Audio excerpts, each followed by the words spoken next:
एक बार एक गांव में एक किसान रहता था। उस किसान के पास 2 बैल थे। किसान अपना सारा काम उन्हीं के जरिए करता था। खेत में हल चलाने का, घर से खेत या खेत से घर तक का कोई भी वजन ले जाने का तथा फसलों को शहर ले जाकर बेचने का आदि कार्य उन्हीं से करता था। जब काम एक बैल के होने जैसा होता तो वह हमेशा ही उस एक ही बैल का उपयोग करता था, जिससे वह हमेशा ज्यादा वजन का कार्य करवाता था और वह दूसरा बैल आराम से चलता था। वह बहुत खुश होता था कि किसान उससे ज्यादा वजन का कार्य नहीं करवाता था। उसके दिन बड़े मजे से गुजर रहे थे। एक दिन किसान ने अपने खेत से कुछ वजन बांधा और उस बैल की पीठ पर डाल दिया। वजन कुछ ज्यादा होने के कारण बैल को चलने में भी मुसीबत हो रही थी, लेकिन फिर भी वह कोशिश करता जा रहा था और रास्ते में दूसरे बैल से कहता है, आधा वजन तुम ले लो, अब मेरे पैर भी काम नहीं कर पा रहे हैं। थोड़ी देर और यह वजन मेरे पीठ पर रहा तो मेरी पीठ ही टूट जाएगी। लेकिन दूसरे बैल को तो बिना वजन के चलने में मजा आ रहा था, तो उसने आधा वजन लेने से मना कर दिया और बोला, तेरा काम तू कर, तेरे नाम का वजन मैं क्यों उठाऊं? मालिक ने ये काम तुम्हें दिया है तो तुम ही इसे पूरा करो। वह बैल उस वजन को बड़ी मुश्किल से आधे रास्ते तक लाया और ज्यादा वजन से उसे चक्कर आए और वह नीचे गिर गया और वह अब वजन उठाने योग्य नहीं रहा। तो किसान ने वो सारा वजन दूसरे बैल के ऊपर रख दिया, जो कि अभी तक आराम से चल रहा था। वह बैल आराम से चलने लगा। यह सब उस बैल की चाल थी। वह जानबूझकर नीचे गिरा था ताकि दूसरे बैल को पता चल जाए कि पहले वजन उठा लेता तो अच्छा रहता। उस बैल को अब जाकर पता चला कि अगर उसी वक्त आधा वजन उठा लेता तो अभी मुझे ये सारा वजन उठाना नहीं पड़ता। ये तो उल्टा मुझ पर ही भारी पड़ गया। अब इस वजन के कारण मेरी पीठ टूट जाएगी और नहीं ले गया तो मालिक मेरी पीठ तोड़ देंगे। पहले मैं बहुत आराम से चल रहा था, अब सारा वजन मुझे ही ले जाना पड़ेगा। वह बैल घर पहुंचते पहुंचते बुरी तरह से थक गया था और चलते हुए पूरे रास्ते में सोचता ही गया कि काश मैं पहले इस आधा बोझ को उठा लेता तो मेरा ये हाल नहीं होता। घर पहुंचते ही बैल पूरी तरह से लटक गया और उस बैल को घिन्ना भरी नजरों से देख रहा था और दूसरा बैल उसकी हालत को देखकर मुस्कुराते हुए बोलता है कि इतने दिनों तक तू मुझे देखकर मजाक उड़ाया करता था और आज एक ही दिन में तेरी हालत कैसी हो गई है। तो सोच कि जब मैं इतने दिनों तक मेरे हिस्से का और तेरे हिस्से का दोनों का काम मैं अकेला करता था तो मेरी क्या हालत होगी। मैंने अकेले इतनों दिनों तक इतना काम किया और तू मेरे मजे लेता रहा। जब मैंने आज तुमसे आधा बोझ उठाने के लिए कहा तो तूने हंसकर मना कर दिया। जब मैंने नीचे गिरने का नाटक किया और मेरा बोझ मालिक ने तेरे कंधे पर डाल दिया, तब तुझे पता चला। इसीलिए हालातों से उसी वक्त समझौता कर लेना चाहिए जब उसका प्रकोप कम हो, वरना हालात अपना रूप विराट कर लेता है तो उसका सामना करना बहुत मुश्किल हो जाता है।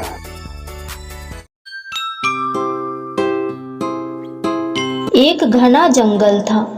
जहाँ एक खतरनाक शेर रहता था। कौवा, सियार और चीता उसके सेवक के रूप में हमेशा उसके साथ रहते थे। शेर रोज शिकार करके भोजन करता और ये तीनों उस बचे हुए शिकार से अपना पेट भरते थे। एक दिन उस जंगल में एक ऊंट आ गया जो अपने साथियों से बिछड़ गया था। शेर ने कभी ऊंट नहीं देखा था। कौवे ने शेर को बताया कि यह ऊंट है और यह जंगल में नहीं रहता। शायद पास के गांव से यह यहाँ पर आ गया होगा। आप इसका शिकार करके अपना पेट भर सकते हो। चीता और सियार को भी कौवे की बात अच्छी लगी। तीनों की बात सुनकर शेर ने कहा कि नहीं, यह हमारा मेहमान है, मैं इसका शिकार नहीं करूँगा। शेर ऊंट के पास गया और ऊंट ने उसे सारी बात बताई कि वह किस प्रकार अपने साथियों से बिछड़कर जंगल में पहुंचा। शेर को उस कमजोर ऊंट पर दया आई और उससे कहा कि आप हमारे मेहमान हैं, आप इस जंगल में ही रहेंगे। कौवा, चीता और सियार इस बात को सुनकर मन ही मन ऊंट को कोसने लगे। ऊंट ने शेर की बात मान ली और जंगल में ही रहने लगा। जल्द ही जंगल की घास और हरी पत्तियां खाकर वह तंदुरुस्त हो गया।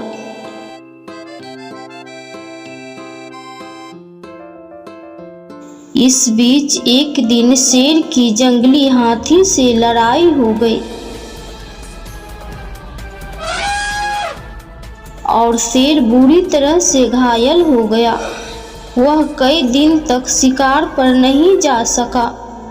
शिकार न करने पर शेर और उस पर निर्भर कौवा, चीता व सियार कमजोर होने लगे।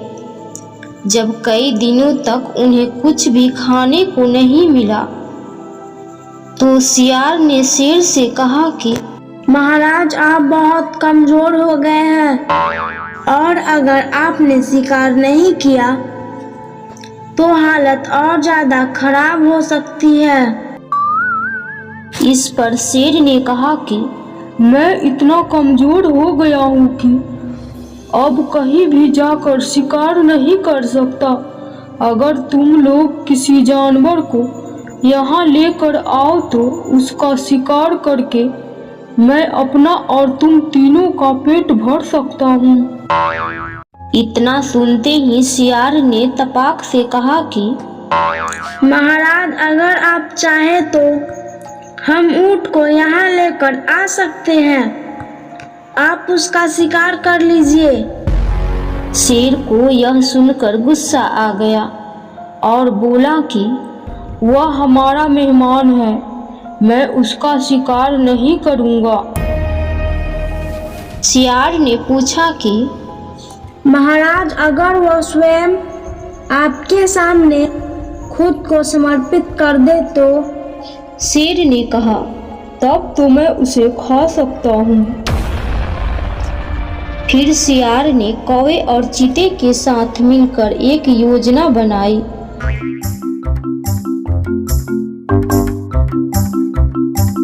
और ऊंट के पास जाकर बोलने लगा कि हमारे महाराज बहुत कमजोर हो गए हैं, उन्होंने कितने दिनों से कुछ नहीं खाया है। अगर महाराज हमें भी खाना चाहे तो मैं खुद को उनके सामने समर्पित कर दूंगा। सियार की बात सुनकर कौवा, चीता और ऊंट भी बोलने लगे कि मैं भी महाराज का भोजन बनने के लिए तैयार हूँ। चारों शेर के पास गए और सबसे पहले कौवे ने कहा कि महाराज, आप मुझे अपना भोजन बना लीजिए। सियार बोला कि तुम बहुत छोटे हो, तुम भोजन क्या नाश्ते के लिए भी ठीक नहीं हो। फिर चीता बोला, महाराज आप मुझे खा जाइए।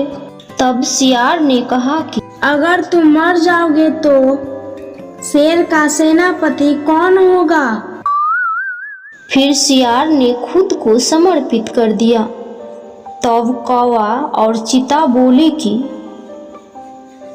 तुम्हारे बाद महाराज का सलाहकार कौन बनेगा? जब तीनों को शेर ने नहीं खाया, तब ऊंट ने भी सोचा कि महाराज मुझे भी नहीं खाएंगे, क्योंकि मैं तो उनका मेहमान हूँ। यह सोचकर वह बोलने लगा कि महाराज आप मुझे अपना भोजन बना लो। इतना सुनते ही शेर, चीता और सियार उस पर झपट पड़े। इससे पहले कि ऊंट कुछ समझ पाता, उसके प्राण शरीर से निकल चुके थे और चारों उसे अपना भोजन बना चुके थे। कहानी से सीख। इस कहानी से हमें यह सीख मिलती है कि हमें बिना सोचे किसी की बातों में नहीं आना चाहिए। साथ ही चालाक व धूर्त लोगों की मीठी मीठी बातों पर कभी भरोसा नहीं करना चाहिए।